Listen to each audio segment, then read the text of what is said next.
नमस्कार दोस्तों, आज हम लोग पढ़ेंगे कक्षा 7 का इतिहास का अध्याय 8 का प्रश्न उत्तर। जैसा कि हमने कल अध्याय 8 ईश्वर से अनुराग पढ़ लिया था, आज हम इसी अध्याय का प्रश्न उत्तर देखेंगे। तो आइए हम देखते हैं। पहला प्रश्न है, निम्नलिखित में मेल बैठाएं। जहां 2 कॉलम दिया गया है, 2 कॉलम में पहले कॉलम में लिखा गया है बुद्ध, शंकरदेव, निजामुद्दीन औलिया, नैनार, अलवार। वहीं दूसरे कॉलम में लिखा गया है नामघर, विष्णु की पूजा, सामाजिक अंतरों पर सवाल उठाएं, सूफी संत, शिव की पूजा। तो आइए हम इसका मेल देखते हैं। बुद्ध का रहेगा सामाजिक अंतरों पर सवाल उठाएं, शंकरदेव, नामघर, निजामुद्दीन औलिया का रहेगा सूफी संत, नैनार, शिव की पूजा, अलवार, विष्णु की पूजा। आगे दूसरा प्रश्न देखेंगे हम लोग, रिक्त स्थानों की पूर्ति करें। दूसरा प्रश्न का लिखा गया है शंकर के समर्थक थे। खा है रामानुज के द्वारा प्रभावित हुए। गा है और वीर शैव मत के समर्थक थे। वहीं घा लिखा गया है महाराष्ट्र में भक्ति परंपरा का एक महत्वपूर्ण केंद्र था। तो हम लोग इसका आंसर देखते हैं।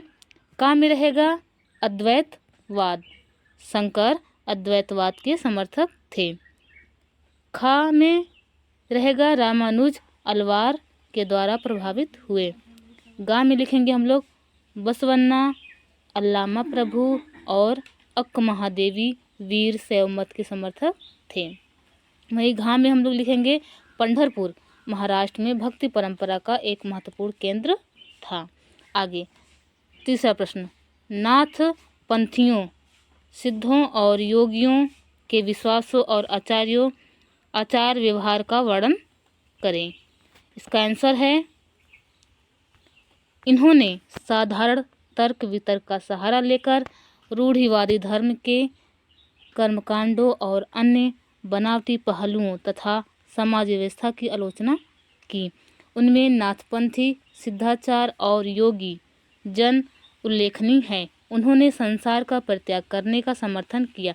उनके विचार से निराकार परम सत्य का चिंतन मनन और उसके साथ एक हो जाने की अनुभूति ही मोक्ष का मार्ग है। इसके लिए उन्होंने योगासन, प्राणायाम और चिंतन मनन जैसी क्रियाओं के माध्यम से मन एवं शरीर को कठोर प्रशिक्षण देने की आवश्यकता पर बल दिया।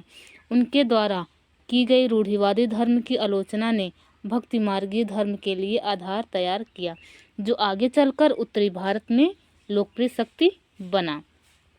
आगे चौथा प्रश्न है, कबीर द्वारा अभिव्यक्त प्रमुख विचार क्या क्या थे? उन्होंने इन विचारों को कैसे अभिव्यक्त किया? उत्तर है, कबीर द्वारा अभिव्यक्त प्रमुख विचार। पहला है, कबीर निराकार परमेश्वर में विश्वास करते थे। दूसरा है, भक्ति के माध्यम से ही मोक्ष प्राप्त हो सकती है। तीसरा है, हिंदू और इस्लाम धर्म में व्याप्त कुरीतियों की आलोचना की। चौथा रहेगा, प्रत्येक व्यक्ति को ईश्वर के प्रति प्रेम भाव रखना चाहिए। पांचवा, हिंदू और मुसलमान एक ही ईश्वर की संतान है। छठवां, धर्म का अंतर अथवा भेदभाव मानव द्वारा बनाया गया है। आगे पांचवा प्रश्न है, सूफियों के प्रमुख आचार व्यवहार क्या थे? सूफियों के प्रमुख आचार व्यवहार। पहला, सूफी धर्म के बाहरी आडंबरों को अस्वीकार करते हुए ईश्वर के प्रति प्रेम और भक्ति तथा सभी मनुष्यों के प्रति दया भाव रखने पर बल देते थे। दूसरा, सूफी ईश्वर के साथ ठीक उसी प्रकार से जुड़े रहना चाहते थे जिस प्रकार एक प्रेमी दुनिया की परवाह किए बिना अपनी प्रियतमा के साथ जुड़े रहना चाहता है। तीसरा है, ईश्वर एक है, उसे भक्ति और प्रेम साधना द्वारा प्राप्त किया जा सकता है। आगे छठवां प्रश्न है, आपके विचार से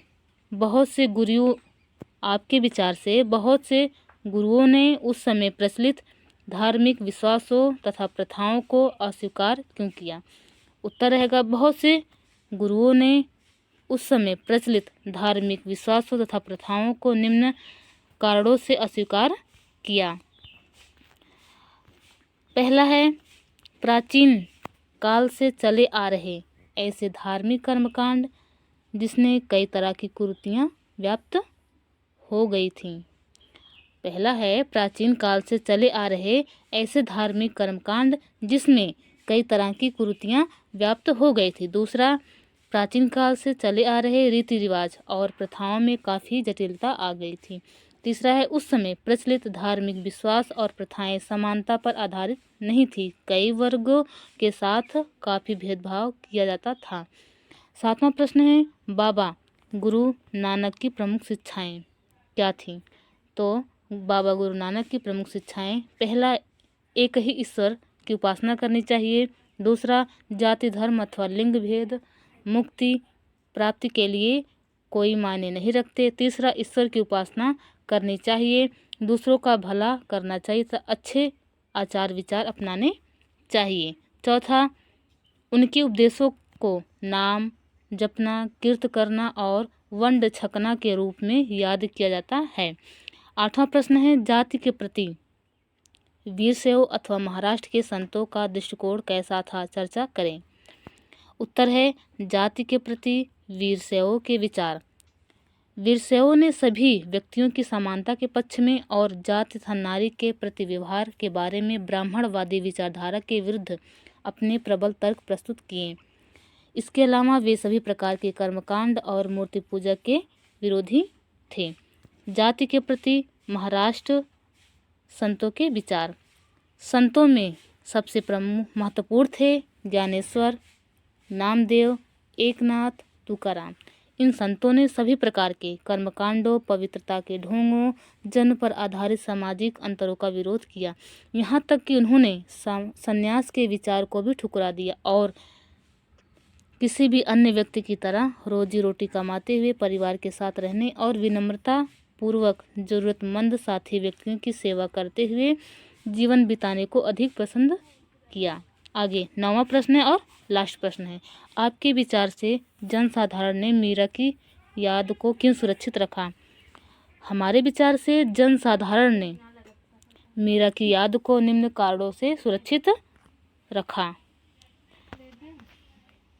पहला है मीराबाई एक राजपूत राजकुमारी थी। उनका विवाह 16वीं शताब्दी में मेवाड़ के एक राजसी घराने में हुआ। उन्होंने रविदास, जो अस्पृश्य जाति से संबंधित थे, को अपना गुरु बनाया। दूसरा, वे कृष्ण के प्रति समर्पित थीं और उन्होंने अपने गहरे भक्ति भाव को कई भजनों में अभिव्यक्त किया। तीसरा, उनके गीतों ने उच्च जातियों के रीतियों नियमों को खुली चुनौती दी तथा ये गीत राजस्थान व गुजरात की जनसाधारण में बहुत लोकप्रिय हुए। तो हमारा प्रश्नोत्तर समाप्त होता है यहीं पे। आज के लिए बस इतना ही। अब हम मिलेंगे आपसे अगले वीडियो में अगले अध्याय के साथ। अगर वीडियो पसंद आई हो तो वीडियो को लाइक, शेयर और सब्सक्राइब करना ना भूलें। धन्यवाद।